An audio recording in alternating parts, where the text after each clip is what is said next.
शिरडिपुरवासिनं கருணாமூர்த்தீஸ்வரூபம் சர்வரோக தோஷ நிவாரணம் ஸ்ரீ சாயிநாதன் தரிசனம். ஓம் சாய்ராம். என் அன்பு குழந்தையே, இந்த உலகத்தில் எதுவுமே நிலையில்லை. நிலையில்லாத இந்த உலகத்தில் உன் கவலைகள் மட்டும் எப்படி நிரந்தரமாக இருக்கும் என்று நீ நினைக்கிறாய். உன் கவலைகளும் கூட நிரந்தரம் இல்லை. காலத்தோடு காற்றோடு கரைந்து போகும் உன் கவலைகளை நினைத்து நீ விலை மதிப்பற்ற நேரத்தை வீணாக்காதே. கோடிகள் கொட்டி கொடுத்தாலும் ஓடும் காலத்தை நிறுத்த முடியாது. எதை வேண்டுமானாலும் திரும்ப சம்பாதிக்கலாம், ஆனால் காலத்தை மட்டும் யாராலும் ஒருபோதும் திருப்பி சம்பாதிக்க முடியாது. காலம் இங்கு யாருக்காகவும் காத்திருப்பதும் இல்லை. எவ்வளவு கவலைப்பட்டாலும் கடந்த காலத்தை மாற்ற முடியாது. நடந்து முடிந்ததை நினைக்காமல் நடக்கப் போவதை பார்த்து ஓடிக்கொண்டு இருக்கும் உன் வாழ்வின் இன்று என்ன நடக்கும் என்ற பொக்கிஷம் இப்போது உன் கைகளில் உள்ளது. அதை வாழ்ந்து தீர்த்துவிடு. உண்மையையே பேச. பிறருக்கு தீமை செய்யும் உண்மையை எப்போதும் பேசாதே. பிறருக்கு எது நன்மையோ அதையே பேசு. பிறரை இனிமைப்படுத்த போய் பேசாதே. இதுதான் தர்மம். தர்மமற்ற நிச்சயமற்ற தன்மையை எப்பொழுதும் செய்யாதே. உனக்கு ஒரு மிகப்பெரிய பரிசாக இருக்கலாம். அது நம்மை பிரம்மாண்டமான நம்முடைய குணத்தை செம்மைப்படுத்துகிறது, நம்முடைய நம்பிக்கையை பலப்படுத்துகிறது. தழுவிக்கொள். நம்மையோ அல்லது நமது திறமைகளையோ குறைத்து ஒருபோதும் மதிப்பிடக்கூடாது. குழந்தையே, மதிப்பிடாதே. பிழைகள் எல்லோரிடத்திலும் இருக்கும். பிழைகள் நாம் இருக்கும் இடத்திலிருந்து நாம் இருக்க விரும்பும் இடத்திற்கு அழைத்து செல்லும் படிக்கற்களாகவும் வேதனையும் துன்பத்தையும் வெல்லும் ஆற்றலும் நம்மிடம் உள்ளது. உயிரோடு இருப்பதன் அர்த்தமே இதுதான் என் தங்கமே. நம் வாழ்க்கையில் விஷயங்கள் சேராத போது கழிக்க தொடங்கு. உன் தற்போதைய வாழ்க்கையிலும் அதற்கு பிறகும் தெய்வீக பிரசன்னத்தால் மிகுந்த சந்தோஷமாகவும் ஆசீர்வாதத்துடனும் இருப்பாய். எதற்கும் அஞ்சாதே.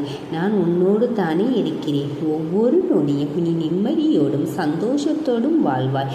அதற்கு நான் பொறுப்பு. உனக்கு எல்லா சூழ்நிலைகளிலும் நான் துணை நிற்பேன். இனி நடப்பதெல்லாம் நல்லதாகவே நடக்கும். ஒன்றை மட்டும் புரிந்து கொள். நீ வேண்டுவதை எல்லாம் நான் உனக்கு தருவது கிடையாது. உன்னுடைய கர்ம பலன்களை பொறுத்து உன் செயல்களில் வெற்றியும் தோல்வியும் அமையும். எல்லாம் விதிப்படி என்று நாம் கூறுவதும் இதைத்தான். ஆனால் மற்றவர்களுக்கும் என்னிடம் சரணடைந்தவர்களுக்கும் இங்குதான் வித்தியாசம் உள்ளது.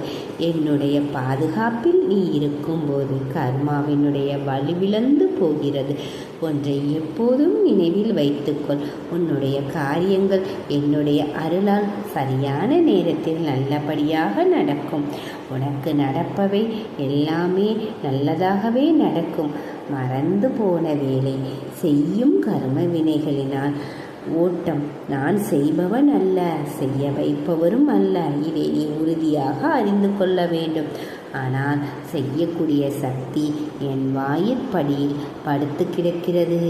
எவன் தன்னுடைய அகங்காரத்தை அழித்துவிட்டு நன்றி நிறைந்த மனதோடு என் மீது தன் பாரத்தை போடுகிறானோ அவனுடைய படகு கரை சேர்ந்துவிடும். மாயையும் அதன் செயல்பாடுகளும் இருந்தால் இருக்கட்டும். மாயை என்னும் பாதங்களில் சரணடைந்து என் ஆதீனத்திலேயே இருக்கும் உன்னை எப்போதும் வணங்க வேண்டும் என்று கூறுகிறேன். என் அன்பு குழந்தையே, அருகில் கூட மாயை வராது. உன்னுடைய காரியங்கள் அனைத்தும் வெற்றி பெற போகிறது. உன் துயரங்கள், வியாதிகள், உன் கடன் சுமைகள் அனைத்தும் உன்னை விட்டு விலகப் போகிறது. கூடிய விரைவில் நீ விரும்பும் எண்ணங்கள் நிறைவேறும். என் செல்வமே, பெருகும் உன் வளர்ச்சியும் நீ மகிழ்ச்சியாக இருப்பதையும் நான் உன்னோடு வந்து பார்த்து கொண்டிருக்கிறேன். துயரங்களின் தாக்கத்தை தாங்க முடியவில்லை என்று கண்ணீர் வடிக்காதே. உன் பாரத்தின் பெரும் பகுதியை நான் உனக்காக சுமந்து கொண்டுதான் இருக்கிறேன்.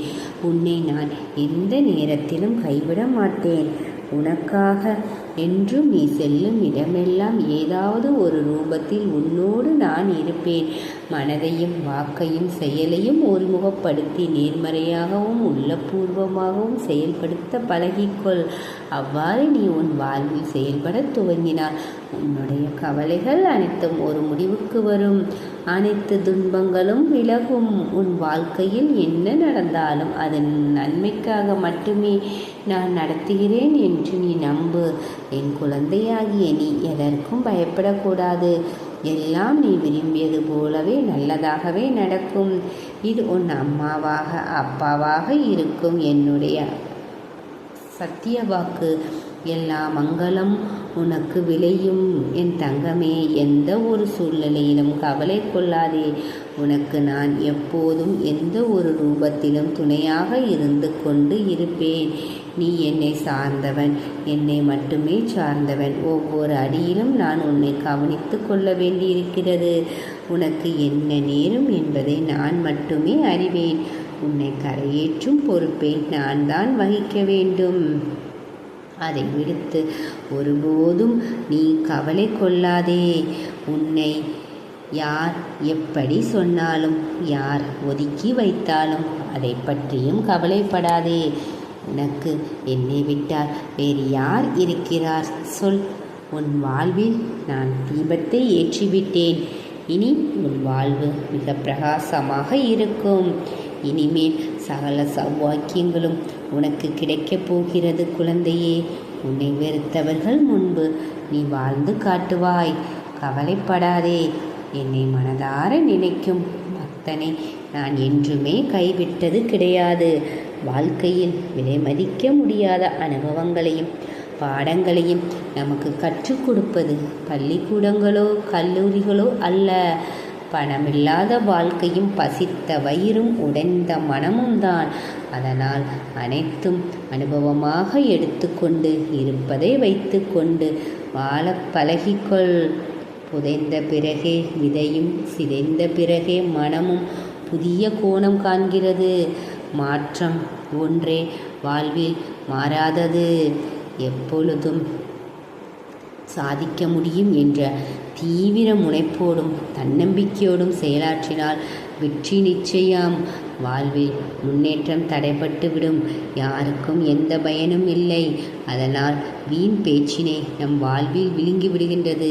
அதனால் கவனமின்றி பேசியதால் பதவி இழந்தவர், பணியிடம் மாற்றம் செய்யப்பட்டவர்கள் பலர் உண்டு. சொல் சிக்கனம் அவசியம் தேவை. எனவே குழந்தையை மற்றவர் மனது புண்படுத்துவதை, மிகுந்த வேதனை ஏற்படுத்துவதை தவிர்க்கும் சொல் சிக்கனம். உதவி செய்யும் நம் பேச்சில் உண்மை, நேர்மை, அழகு, கனிவு, நியாயம், கண்ணியம் இருக்க வேண்டும். நம் பேச்சில் பொய்ப்புறம், அவதூறு இருக்கக்கூடாது.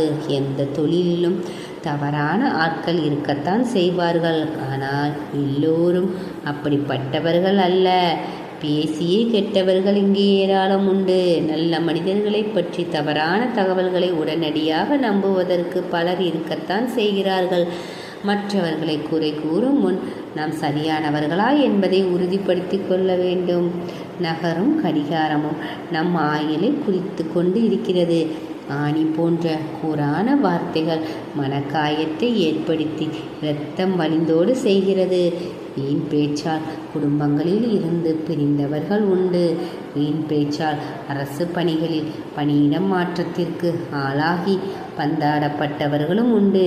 நட்பு உறவுகளை இழந்து ஆதரவின்றி தவிப்பவர்களும் உண்டு. தேவையற்ற சண்டை சச்சரவுகளை ஏற்படுத்தி கொண்டு வாழ்க்கை தொழில்களில் இரக்கங்களை கண்டவர்களும் உண்டு. நல்ல உதவிகளை கெடுத்து கொண்டு அல்லல் படுபவர் அவர்களுக்கும் உண்டு. முன்னோர்கள் சொல்லி நீ விஷயம் கேள்விப்பட்டிருப்பாய். அடித்தால் வலி மறந்தோ போய்விடும். ஆனால் வார்த்தையை கொட்டிவிட்டால் அது மீண்டும் அள்ள முடியாது. அதனால் ஒருவரை காயப்படுத்த வேண்டும் என்று நீ நினைத்தால் அந்த இடத்தில் உன்னை வைத்து பார். அதன் பிறகு நீ யாரையும் மனதால் கூட காயப்படுத்த நினைக்க மாட்டாய். எண்ணங்கள் வலையில் எல்லோரும் சிக்கிக் கொள்வது என்பது இயல்பான ஒன்றுதான்.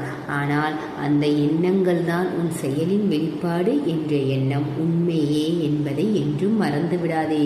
உன் எண்ணங்கள் என்றும் நேர்மறையிலே கொண்டு வா, எல்லாம் சரியாகும். எதிர்மறையை தகர்த்துவிடு. உன் வாழ்க்கை என்னுடைய பொறுப்பு என் குழந்தையே. இன்னும் ஒரு சில தினங்களில் நீயே நம்ப முடியாத பேரதிர்ஷ்டம் உன்னை தேடி வரப்போகிறது. இனி உன் வாழ்வில் பணத்தை எந்நேரமும் இருக்காது என்ற சொல்லே உன் வாழ்க்கையில் இருக்காது. அந்த அளவிற்கு பணம் கொட்டென கொட்டப் போகிறது. நீ போகும் வழியில் சில முட்கள் இருக்கத்தான் செய்யும். நீ என்னதான் கவனமாக நடந்தாலும் சில முட்கள் உன்னை காயப்படுத்தும், வலியை உண்டாக்கும். அந்த வலியை தூக்கி எறிந்து பயணித்தால் இறுதியில் மலர்கள் நிறைந்த செம்மையான பாதையில் உன் வாழ்க்கையின் பயணம் இருக்கும். உன் வாழ்வில் நிகழ்வது எதுவானாலும் அதை ஏற்றுக்கொள். ஏனென்றால் நீ ஏற்கனவே கர்மாவில் இருந்து விலக்கி வைக்கப்பட்டவன். உனக்கான நேரம் வந்துவிட்டது. நீ பொறுமையாக இருந்ததற்கு உன் தூய்மையான மனதிற்கும் எதையும் கண்டு பயப்பட தேவையில்லை. கவலைப்படாமல் மனதின் ஆற்றலும் உயிரின் சக்தியும் வீணாகிவிடும். எதிலும் அளவறிந்து வாழ பழகினால் சிக்கலுக்கும் இடம் இருக்காது. உன்னை என்றும் நான் கைவிட்டு விடவே மாட்டேன் என் அன்பின் குழந்தை.